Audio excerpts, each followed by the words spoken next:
Did you start training and calling your inner Linda Hamilton right away? Yeah, I mean, my Linda Hamilton is always in me. She's my hero. So she's always ready to go.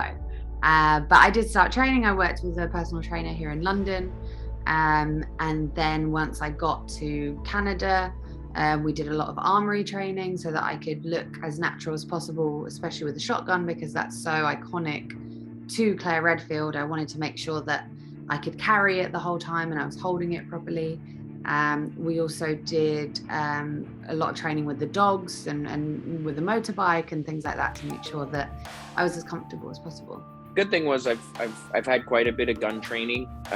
When I moved to LA, my wife and I got a little membership at the firing range nearby, so I was comfortable with the firearm side of things. And then the stunt department was so great in choreographing the fight scenes, you know, really laying out and really selling the fight scenes. And I think that's why it plays so authentic and looks so dangerous. You are already so experienced in action scenes, and everything must be like walking apart for you. Right? No, not at all. No, what I love about action movies is that every day is different and that every day is really hard. And especially on this job, I mean, it was different in that we were on set every single day, and it was all shot at nighttime. So for 3 months, we didn't see any daylight. We were just filming at night. It was very, very cold. It was Canadian winter. And because of the pandemic, none of us could have our families with us. So we were very isolated. So it was particularly difficult on this one, but we had a really amazing stunt team who helped us through it and who made sure everything was safe. And so that we could do the correct things. But you know, doing action movies, it's always difficult and it's always fun. You still got some bruises, right? Yeah, definitely. But you end up with a 6-inch long gash on your arms. Ouch. Yeah, it's finally healed up. I had a nice little scar for a little while along here, but one of the stunt players, when they were grabbing their nail just went like right into my skin, and I had so much fake blood on me, you couldn't tell until I washed everything off, and there was just like a hole in my arm, but it worked for the role, so it was okay. Lock the gates. Besides the action challenges, and almost every scene of yours was in the rain. You say you shot it in October to December. It must be freezing cold, right?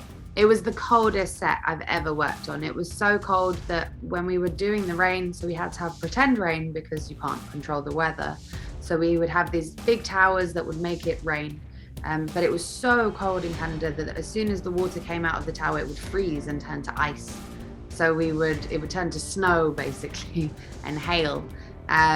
So we had to find ways of that not happening. There was a day where I had to lay on the ground and my skin got stuck to the ground because it was so icy and cold. It was definitely physically the most challenging because of how cold it was. I can imagine how difficult it was for you all. It was very, very hard, yes.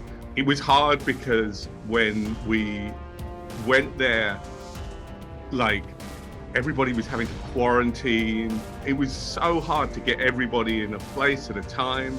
So quite often we would start filming without, start building the sets, but the production designer hadn't yet arrived into the country. And then we would, the filming was like, I mean, I have never experienced such cold. Like, it was just like a knife.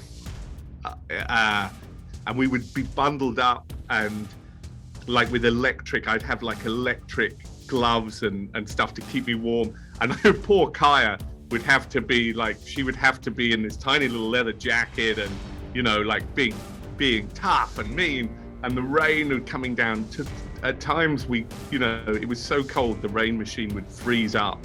And she's having to stand there and you're having to work out how to film her because as soon as the rain touches her body, it evaporates. So she's just like steaming. She's like a little smoking girl, like walking around. My God! And you're like, oh my God, what am I going to do about that? So yeah, it was really tough, and it was tough as a director. Your job is to sort of communicate with all your team and inspire people and create a sort of big family, as it were. And you know, I didn't know who anybody was because everybody's with hoods, with masks, with scarves and everything. So, and it's all nighttime, and so I would go home to my wife and I'd say, I spoke to someone for like an hour today.